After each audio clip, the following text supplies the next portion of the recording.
Bezrat Hashem, ce soir on va dédicacer le cours dans un premier temps pour Ilan. Nissim. Ilan Ben Nissim Yafa. Ben Yafa. Bezrat Hashem, Kadosh Baruch Hu yishlach lo refuah shelema.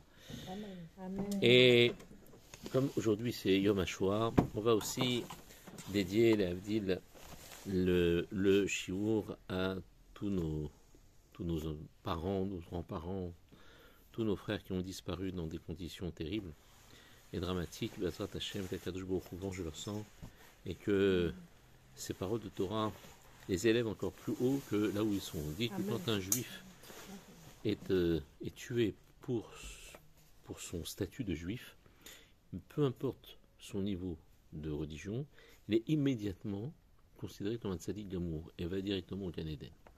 Donc, Akadosh Baruch Hu répare tout et les amène directement au plus haut niveau de ce qu'on peut atteindre dans les mondes supérieurs.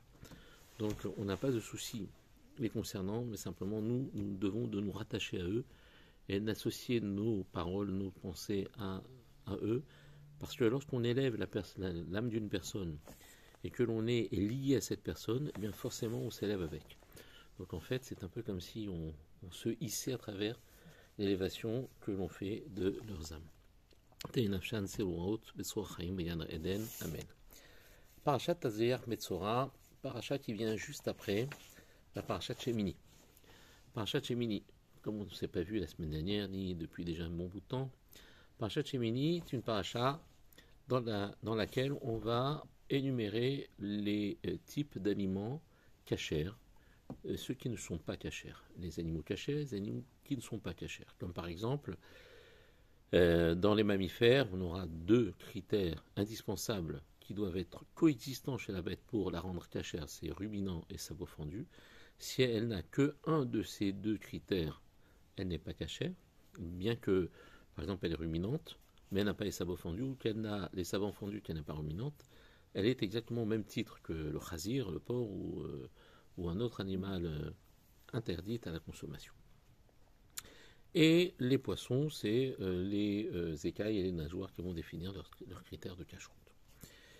Tout de suite après, on va parler de Tazriach Metzora, c'est-à-dire de ces deux parachutes qui sont souvent lus ensemble, comme c'est le cas Bezrat Hashem cette année, où Tazriach et Metzora ont un sujet commun qui s'appelle la Metzora, c'est-à-dire la lèpre. Vous avez toutes entendu parler de la lèpre comme étant une pathologie qui était contractée à l'époque par ceux qui, entre autres, disaient la médisance. Lorsqu'on disait du Lachon Hara, on était frappé de la lèpre. Mais la lèpre n'arrivait pas tout de suite chez la personne. Elle n'arrivait pas tout de suite sur son corps. Il y avait des étapes qui permettaient justement à cette lèpre de venir réveiller la conscience et la tchouva de celui qui avait fauté en disant du Lachon Hara. D'abord, c'était sa maison qui était frappée. Donc la lèpre, nous connaissons la lèpre comme une maladie qui touche l'être humain. Mais en fait, la maison était d'abord frappée. Et les pierres de la maison avaient des signes extérieurs de souffrance, comme des plaies qu'on a sur la peau, mais sur la pierre de la maison.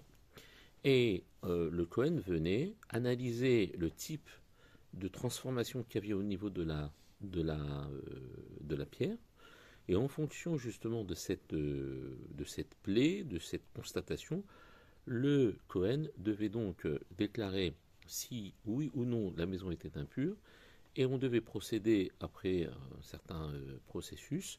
On devait prendre, déceler la pierre du mur, la jeter à l'extérieur de la ville et la remplacer par un nouvel. Et à ce moment-là, la maison était, pour ainsi dire, réparée de sa plaie. Et si maintenant la personne n'avait pas compris que la plaie le menaçait au niveau de sa maison pour l'amener à se repentir, eh bien c'était ses vêtements qui étaient touchés par la suite. Alors ça, on se rapproche du corps. Et les vêtements qui sont touchés ont toujours le même principe, il avait une plaie sur les vêtements, pas sur le corps, sur les vêtements. Et ensuite, le Kohen venait analyser, venait dire si oui ou non cette plaie était classée dans les plaies impures. Ensuite, on procédait à un processus de purification. Et ensuite, si la personne n'avait toujours pas compris qu'Akadosh Baruch Hu était en train de le ramener, de le rappeler à l'ordre, alors à ce moment-là, c'était sa chair qui était frappée. Donc avant qu'une lèpre touche la chair d'un homme, il y avait 2 étapes préliminaires, préalables, pour amener l'homme à la tchouva. Akadosh Baruch Hu l'amène toujours dans une démarche de tchouva, non pas pour le punir gratuitement, mais uniquement pour qu'il répare la faute qu'il a faite. Maintenant, c'est dommage qu'on n'a pas ça maintenant. C'est dommage que l'on n'a pas ça maintenant. Alors, c'est encore pire maintenant parce qu'on n'a pas ça du tout, puisque en fait, on ne sait pas à quel niveau on se situe. Il est possible que Chas Shalom, et même je suis presque certain, qu'à notre époque, tout le monde serait lépreux. À l'époque, dire du Lachon Hara, c'était tout de suite sanctionné, et on savait savoir se situer dans la proximité avec Akadosh Baruch Hu. Il y avait aussi d'autres signes, comme par exemple le jour de Kippour, on pouvait savoir si on avait été pardonné ou pas. En fait, au moment du renvoi de ce qu'on appelle le bouc émissaire, quand on parle d'un bouc émissaire, c'est-à-dire de quelqu'un qui prend les fautes de tout le monde, qu'on accuse et qu'on montre du doigt comme étant celui qui porte la culpabilité sur ses épaules. Eh bien, ça vient en fait du jour de Kippour, où le Kohen Gadol devait en fait faire le tirage au sort entre 2 boucs identiques de la même mère, 2 frères. Et il y en a un qui, lorsqu'il était tiré au sort, soit était utilisé pour le service divin dans le temple, et l'autre, par voie de conséquence, était considéré comme offert à Azazel, c'est-à-dire au Satan, à l'accusateur d'Israël. De telle manière que le Satan, en recevant un cadeau, se trouve corrompu et ne puisse pas accuser le Ram Israël. Donc on prenait ce korban, entre guillemets, mais on ne lui faisait pas du tout subir les mêmes étapes que le korban qui était consacré à Dieu, où il y avait tout un protocole, où on égorgeait, où on prenait le sang, etc. Alors que celui-là, carrément, on le jetait du haut d'une falaise à reculons.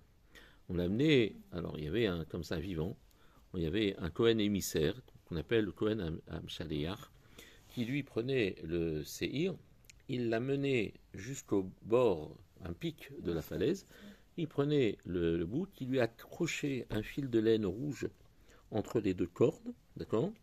Ensuite, lorsqu'il arrivait au pied à la limite de la falaise, il coupait un morceau de ce fil rouge, de cette laine rouge qu'il avait accrochée sur le bouc.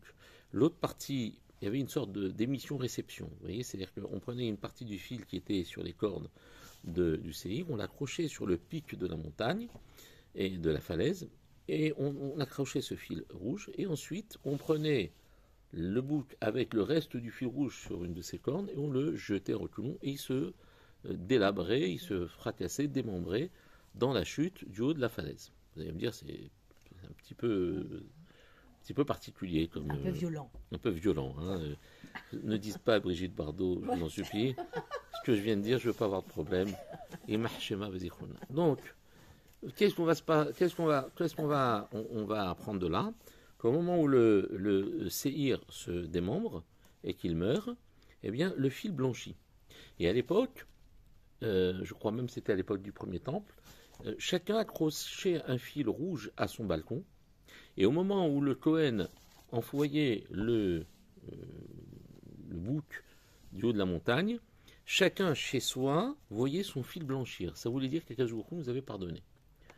Alors, c'était un signe qui a un petit peu endormi les générations en se disant on n'a plus de boulot à faire, on travaille pour nous. Et du coup, ça a un petit peu posé des problèmes parce que les gens se mettaient à fauter presque avec la confiance qu'un jour ils seraient pardonnés. Vous avez bien compris que par la suite, ce signe a été supprimé. Kadosh Baruch Hu n'a plus voulu donner et situer l'homme dans son rapport avec Dieu, justement pour qu'il se remette tout le temps en question et pas qu'il se s'abandonne à la facilité.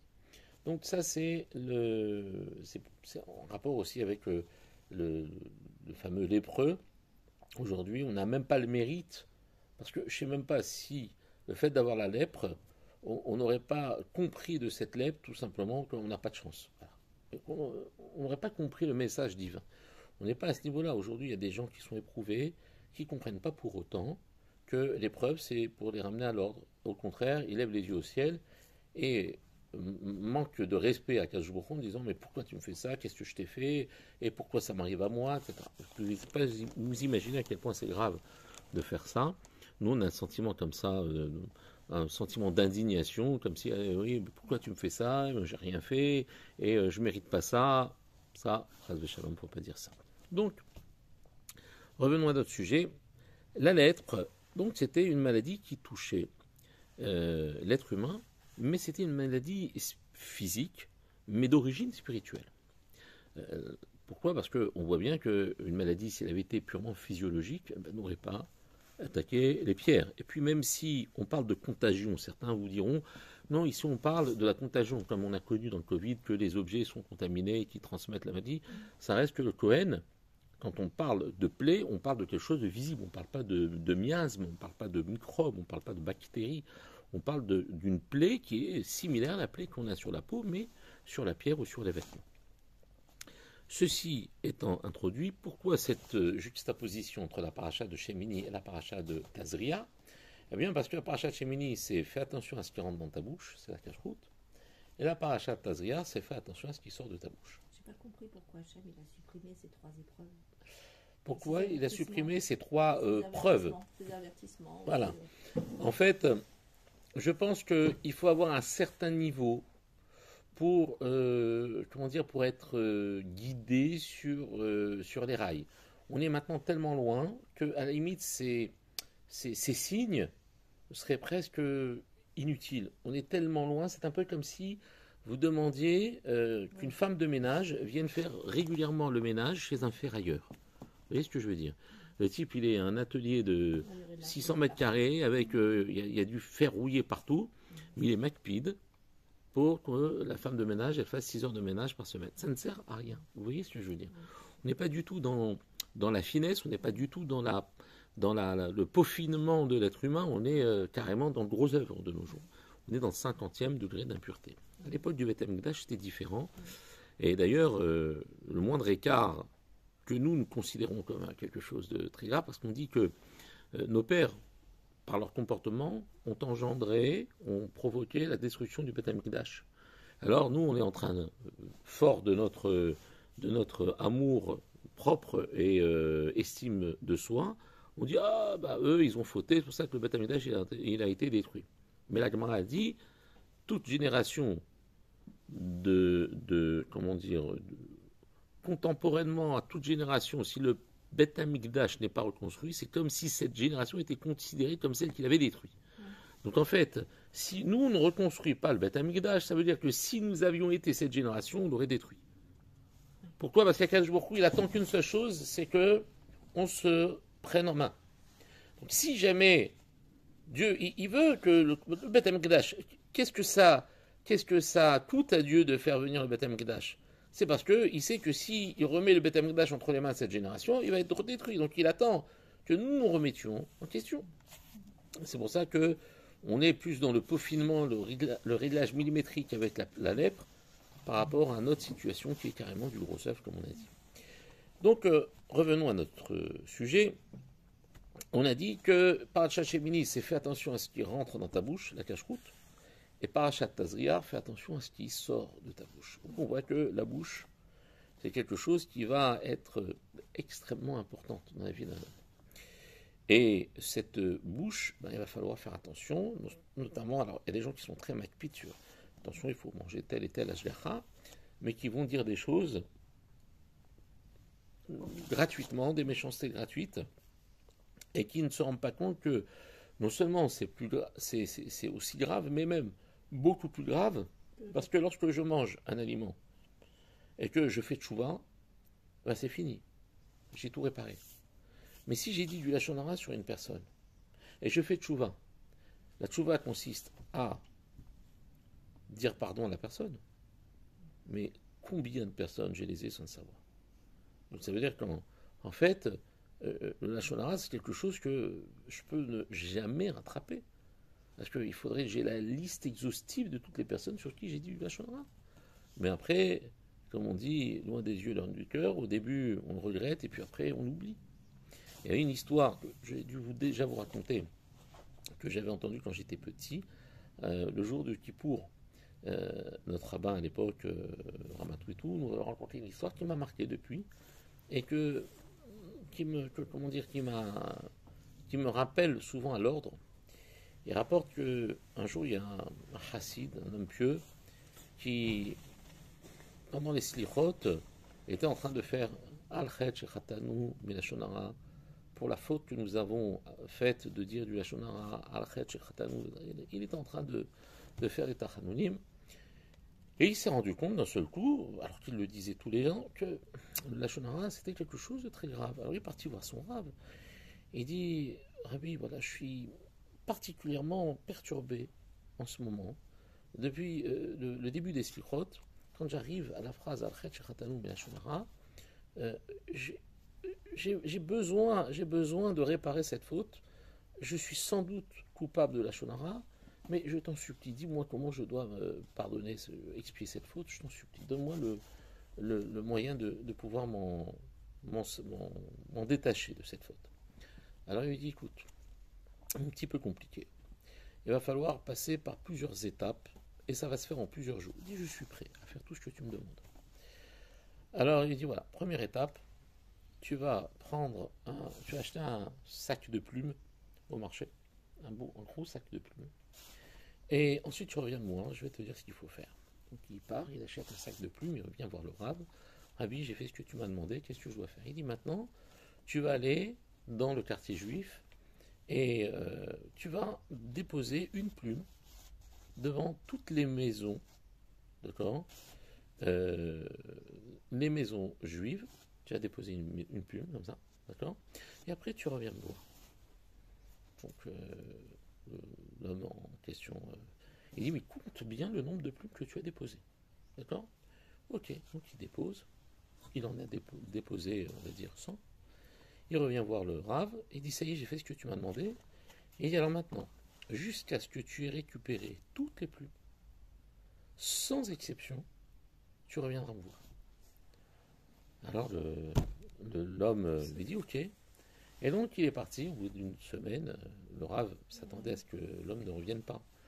Au bout d'une semaine, il rencontre dans le marché l'homme en train, à quatre pattes, comme ça, sous l'étal d'un forain, en train de chercher des plumes. Il lui dit, mais je t'ai pas vu, ça fait une semaine que je t'ai attendu. Et il dit, mais Rabbi, ce que tu me demandes, c'est impossible. J'ai dû récupérer peut-être le tiers des plumes que j'ai déposées avec le vent. Ça s'est envolé. Alors il dit, c'est ça que je voulais te faire je voulais te faire prendre conscience. C'est que malheureusement, la shonara, c'est comme une plume qu'on dépose devant la porte d'un juif. Ensuite, on oublie de lui demander pardon, et après on oublie qu'on a dû la shonara sur lui. Et donc, la tchouva devient extrêmement difficile. Donc, c'est pas un cours pour que on rentre chez soi déprimé, mais c'est pour ce qu'on appelle arrêter l'hémorragie tant qu'il en est encore temps. Alors, de cela, on apprend quoi? Que la shonara, c'est quelque chose, d'ailleurs, Shlomo Ameler, à la Vachalom, il dit Mavet vechayim al beyad lashon. Ça veut dire la vie et la mort sont dans le pouvoir de la langue. On ne se rend pas compte à quel point on a droit de vie ou droit de mort sur une personne juste en parlant de cette personne. D'accord? On va maintenant poser la première question que nous rapporte ici le Bnei Tzion. Et il nous dit, attends, j'apprends dans la Gemara que un enfant, de un jour, un nourrisson, peut contracter la lèpre. Alors, je pose la question, je dis, comment c'est possible? Si tu me dis que la lèpre, c'est une maladie qui vient réparer une faute, un enfant de un jour, il n'a pas eu le temps de fauter. Il n'a rien fait, mesquin. Pourquoi lui recevrait-il la plaie de la lèpre? De sa mère. Réponse. Sa mère, elle a fauté. Alors, justement, sa mère ou son père, d'accord? Et donc, la Gemara va répondre, les sages, les Khamim vont répondre. Il a entendu, même in vitro, il entend. Oui, il entend, mais il n'a rien fait, quoi. Dans le Lachonara, par exemple, le fait d'entendre, c'est participer au Lachonara. Oui. Mais bon, Alors, la question, c'est justement, il n'a rien fait. Partons Il a du rien principe, c'est qu'il n'a rien Ouais. fait, il est complètement passif. Alors, les Khamim répondent, il dit, oui, mais le mur, il a fait quelque chose. Il a fait quelque chose, le mur. Il a entendu. Le vêtement, il a fait quelque chose. Il n'a rien fait. Il n'a pas fait de faute. Alors, eux, ils sont contaminés, à plus forte raison un être humain. Même s'il est ben yomo, même s'il est Un jour. un seul jour de naissance, il va être frappé. Il n'est pas moins qu'un objet, il est plus qu'un objet. Alors, c'est une question qui nous tourmente. Et nous tourmente parce que vous dites, attends, tu me dis que maintenant la lèpre, elle touche les objets, elle touche les murs, elle touche les vêtements, elle touche les enfants. Là, ça devient très très compliqué. Pourquoi ça devient très compliqué? Parce que si tu me dis que d'un côté, elle vient réparer la faute, comment se fait-il que dans un enfant, bien, pourquoi il est touché? Parce que tu me dis, parce que la pierre, elle est touchée. Donc, si déjà la pierre est touchée alors qu'elle n'a rien fait la pierre, à plus forte raison l'enfant qui est un être vivant. Moi, j'ai une autre question. Et pourquoi la pierre est touchée? On remonte. L'enfant, je l'ai compris de la pierre, mais la pierre, je le comprends de quoi? Vous imaginez la question, pourquoi la pierre elle serait touchée? Pourquoi Dafka cette pierre et pas celle-là? Alors, imaginons que le mur entier soit atteint. Je comprends. La maison entière soit atteinte. Mais cette pierre et pas celle d'au-dessus. Incroyable ça. Ah oui. Alors, vous allez voir, vous allez entendre des choses ce soir. Les murs ont Théoriquement, Parce que les murs ont des oreilles. Les Oui, murs mais ont c'est des les oreilles, murs, quoi. ouais. C'est pas juste une pierre. théoriquement, vous devriez être joignable à 3 heures ou 4 heures du matin. Des des oreilles. cauchemars. Non, non, je plaisante. Vous allez voir, Bazat Hachem, on va apprendre des choses incroyables. Maintenant, attention, ce que je vais vous dire, c'est quelque chose qui doit être pris dans le sens positif du terme. Vous savez que dans une maison, les énergies positives, ça existe. C'est pas, ça existe. C'est même quelque chose d'hyper, comment dire, perceptible. Lorsque dans une maison on parle de Torah, lorsqu'il y a des livres de Torah dans une maison, lorsqu'il y a un comportement décent dans une maison, lorsqu'il n'y a pas des hurlements de malades mentaux dans une maison, puis la maison, elle respire une certaine fraîcheur spirituelle où, quand une personne rentre dans une maison, vous pouvez savoir si la maison, elle reflète le bon ou le mauvais. Je peux vous dire que, avec ma petite expérience de domicile, je peux vous dire que quand je rentrais dans une maison de personnes complètement trafiquées de la tête, eh ben la maison, elle avait une tête de trafiqué de la tête. Vous le sentez. Quand vous rentrez dans la maison de gens normaux, de juifs, de gens pieux, de gens responsables, la maison, elle a une autre allure. Hein. D'accord? C'est pas du tout la même chose. Vous prenez un bouquet de fleurs, vous le mettez dans une maison de tradoudeur, et il va pas bien tourner votre bouquet de fleurs. Vous le mettez dans une maison où ça respire la kedusha, la sainteté, etc. Les fleurs, elles restent. D'accord? C'est incroyable. Vous allez voir, Elles sont sensibles. c'est phénoménal. Au point où le Shulchan Aruch va nous dire que quand on rentre et qu'on aménage dans une maison qui a appartenu à un couple qui s'est disputé avant nous, alors il faut faire la peinture intégrale de l'appartement. Mais oui, il y a les zones comme ça. Voilà, d'accord? C'est pas ça.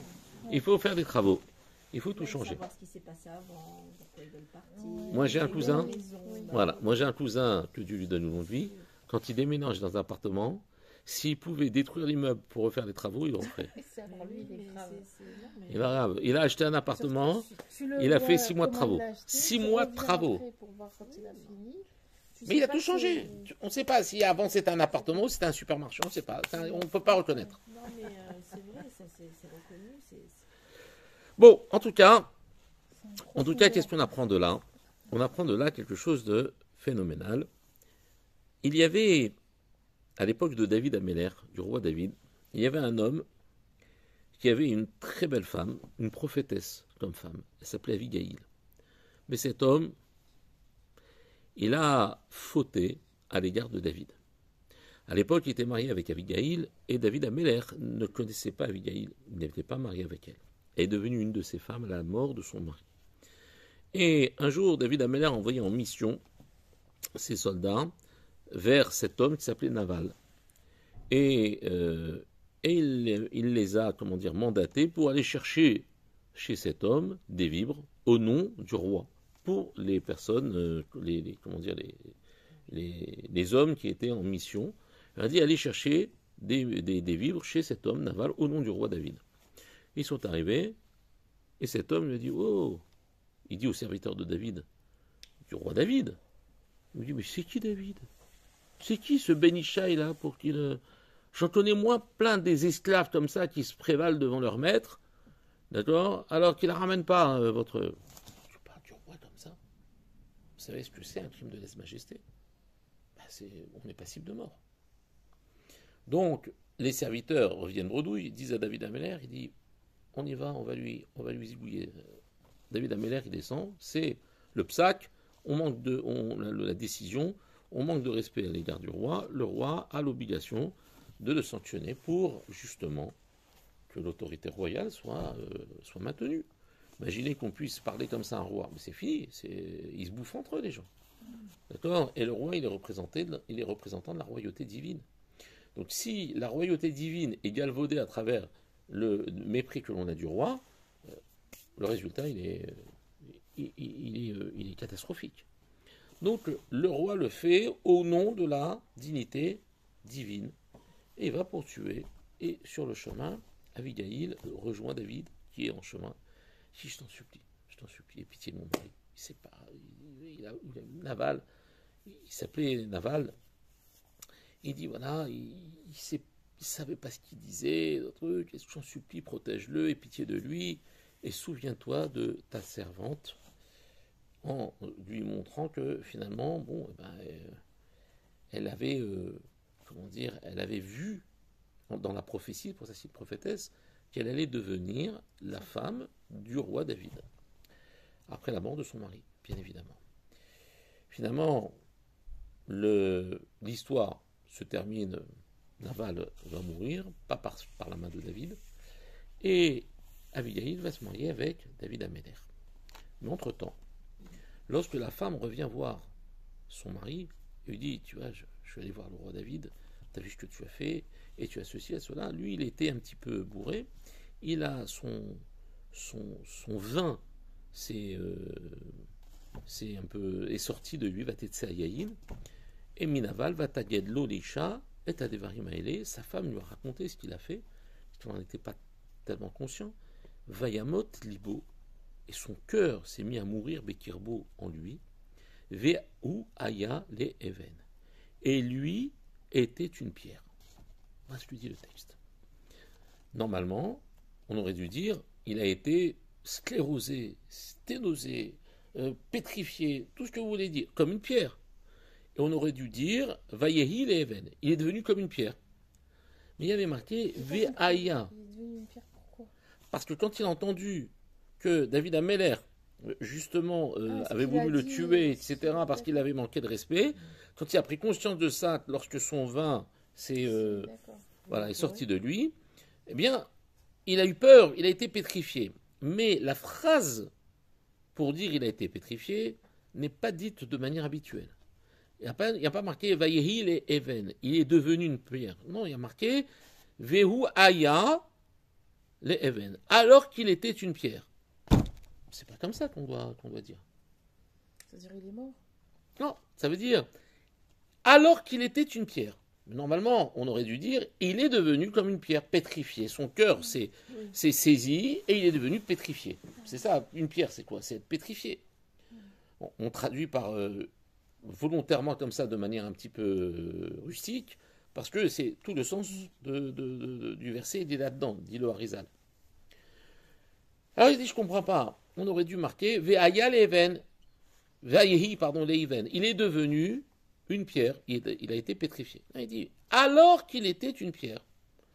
Ça veut dire quoi? Ça veut dire que si on prend le passouk tel qu'il est, Naval s'est souvenu qu'il était une pierre. Ça veut dire quoi? Naval était la réincarnation de Bil'am Arasha. Bil'am Arasha, c'était le prophète Bil'am. Et le prophète Bil'am a fauté par sa bouche. Il a dit de la médisance, il a dit de la sorcellerie, il a dit des malédictions, etc., etc. Même si à l'égard du peuple d'Israël, il n'a pas pu maudire le Ham Israël, ça reste que Bilram était l'archétype même de la personne qui utilise sa bouche pour le mal. Et il a été réincarné dans une pierre. Il nous dit le Harizal, une personne qui dit du Lachon Hara et qui ne fait pas de chouva est réincarnée dans une pierre. Pourquoi? Parce que Mida keneged Mida, ça veut dire mesure pour mesure. Ça veut dire, lorsque... Alors, je sais que c'est difficile à entendre, mais si on ne l'entend pas, et si on se bousse l'oreille, comme on dit, ben, ça ne va pas empêcher les choses de se faire. Donc il faut le savoir. Il faut le savoir. On est 4 à le savoir ce soir. J'espère, Bezrat Hashem, qu'on va devenir des porte-paroles efficaces et que ça va se répandre autour de nous. Et donc il est devenu une pierre. Et dit, Harizal, quand une personne dit du Lachon Hara, il devient une pierre. Vous savez qu'il y a 4 catégories dans la création. Il y a ce qu'on appelle le domem, c'est-à-dire le minéral, le tsoméar, le végétal, le chai, qui est l'animal, et le médaber, qui est l'être humain. Le minéral se dit domem. Pourquoi il se dit domem? Domem, ça veut dire minéral en hébreu. Mais ça vient d'une racine qui veut dire dmama, le silence. Parce que le minéral ne parle pas. Ouais. Donc en fait, une personne qui a fauté par la bouche devra réparer par le silence. Donc dit le Harizal, Mida keneged Mida, parce que tu as ouvert ta bouche pour rien, ben maintenant, tu vas la fermer. Et donc cette Neshama se retrouve dans le domaine, dans un élément de la nature qui est silencieux, qui ne parle pas. Et la pierre, c'est du domaine, c'est du minéral. Et lorsque une personne va fauter, en fait, elle va être incarnée dans une pierre. Et à l'intérieur d'une maison, il va y avoir des pierres qui vont contenir les Neshamot de personnes qui doivent réparer le Lachon Hara. Bah ouais. Parce que attention, si Dieu les met dans des pierres de maison, c'est parce qu'ils ont une chance de se réparer. S'il est dans une pierre dans le désert, hein, qu'est-ce qu'il fait, Mskin? Il ne peut rien faire. Il est une pierre. Il est silencieux. Comment il s'en sort? Comment il s'en sort? Akadosh Baruch Hu, par son chesed, veut lui dire, il faut que tu te transformes en pierre, mais je vais te donner une chance. Je vais te mettre dans la maison. Oui, comment elle répare en étant... Alors voilà. Oui, il y a des Une possibilités. maison de juifs. Hein? Une maison juive. Alors, qu'est-ce qu'on fait? Un bête- On met la pierre. Synagogue. Akadosh Baruch Hu, il fait que la pierre, d'accord, eh bien, elle va être dans une maison. Dans cette maison, bah, la pierre, elle ne bouge pas. Mais elle écoute. Parce qu'elle ne peut pas parler, mais elle écoute. Et la personne qui a dit du Lachon Hara dans la maison, la pierre va entendre. Donc la pierre va frapper, elle va être frappée par la plaie. D'accord? Mais la plaie qui aurait dû revenir à l'homme. Qu'est-ce qu'on va faire? On va prendre la pierre, on va la sortir et on va la mettre à l'extérieur. Mais par le mérite de cette pierre, qu'est-ce qui va se passer? Ben, l'homme il va faire tchouva. Donc du coup, grâce à la pierre qui a eu la plaie, l'homme il va faire tchouva.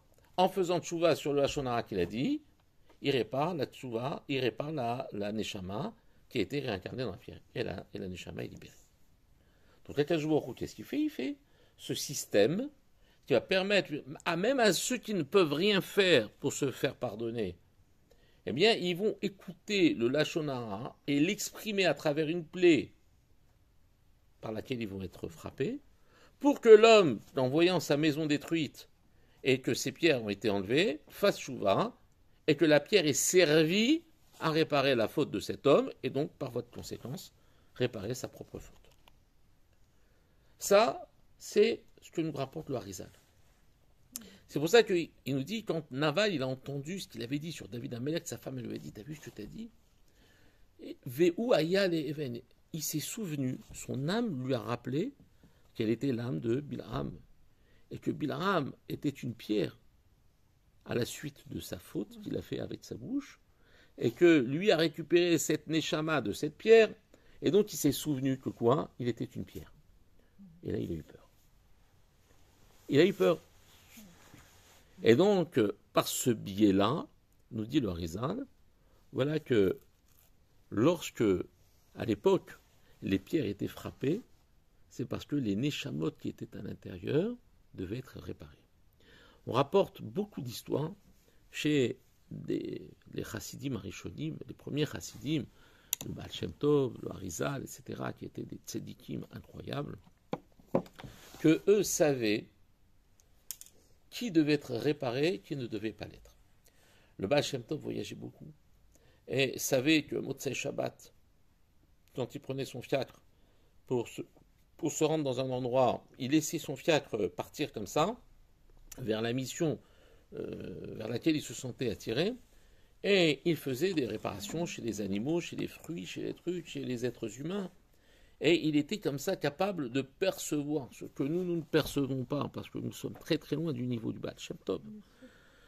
Mais ces Chachamim de l'époque étaient capables de percevoir à l'intérieur de la matière. On rapporte un jour, je crois que c'est le Baal Shem Tov qui est avec ses élèves, en train de donner shiur au bord d'un fleuve, et que d'un seul coup, le Baal Shem Tov, il s'est arrêté comme ça, et il a pris une pomme, il a fait une bracha, en plein milieu du shiur, sur le pommier qui était à côté, et là, la grenouille qui passait à ce moment-là a répondu Amen, elle est morte. Tout le monde a vu ça.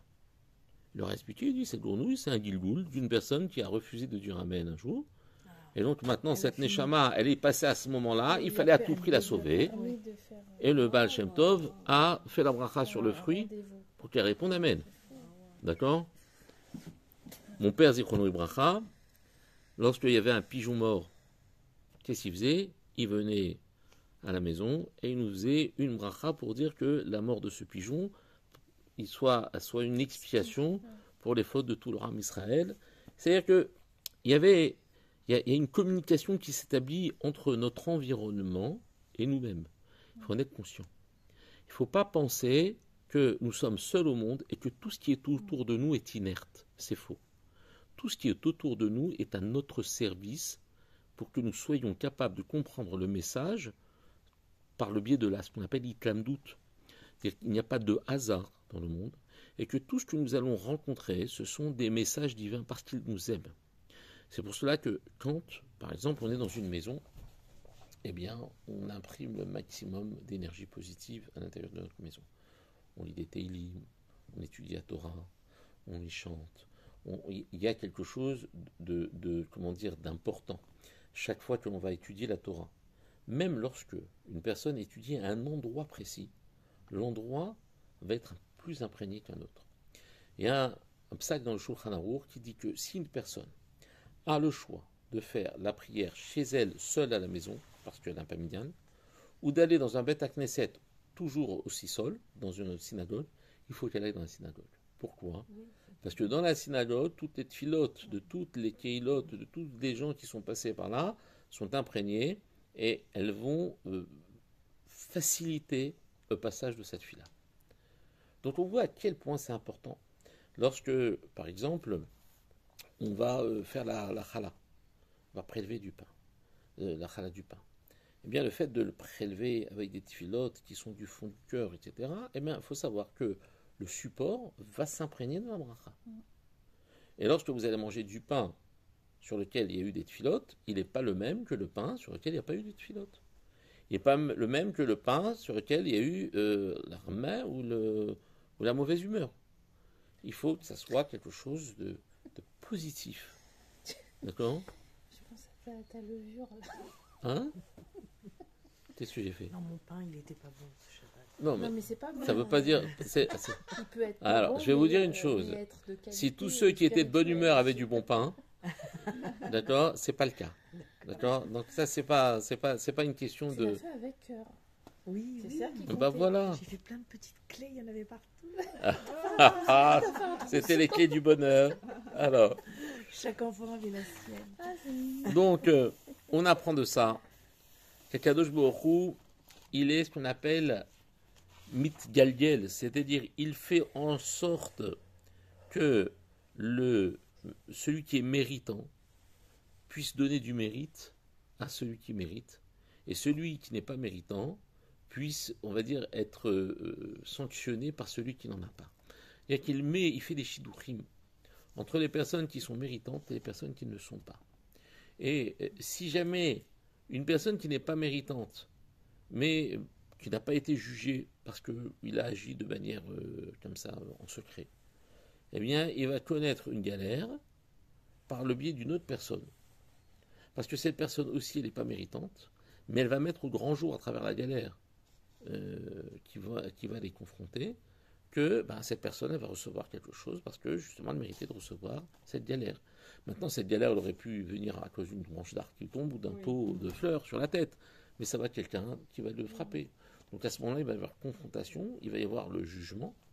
Vous allez me dire, donc, dans le jugement, la personne qui a frappé va être jugée, et celui qui a été frappé va être innocenté.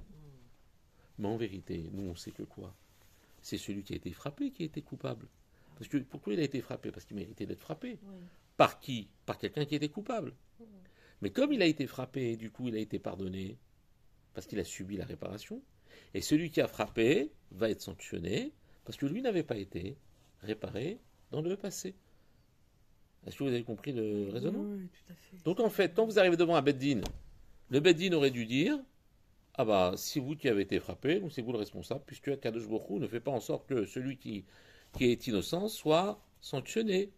Et donc, puisque vous avez subi un dommage, vous êtes le responsable et vous devez payer à celui qui vous a frappé. Ça, c'est ce qui se passait à Sodome et à Mora. C'est comme ça qu'ils jugeaient. Le type, il est arrivé, il saignait. Il dit, si tu saignes, parce que l'autre t'a frappé, tu dois lui payer le prix d'une saignée. Pourquoi on faisait ça? Parce que si jamais tu continues à te laisser frapper, tu vas devenir un assisté, alors qu'il faut te défendre. Parce que tu sais maintenant que quand tu vas donner un coup à l'autre, tu vas récupérer de l'argent de son côté. Donc c'est à toi de te défendre. L'assistanat, c'est quelque chose de catastrophique. Mais ça, c'était le summum de l'injustice. Parce que nous, on sait que quoi? Que le Beddin, lui, c'est celui qui va mettre au grand jour ce qui avait été caché. Et la personne qui avait fait du mal, mais qui n'avait pas été sanctionnée, va devenir le causeur de tort.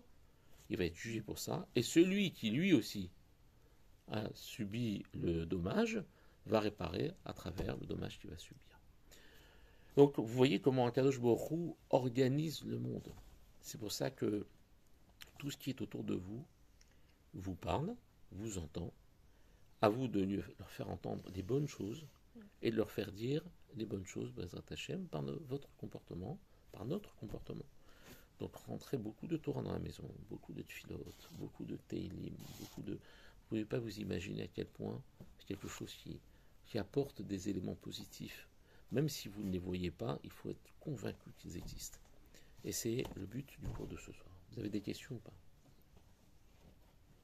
Non? Oui? Peut-être? Yolande? En fait, ce qui n'est pas clair, c'est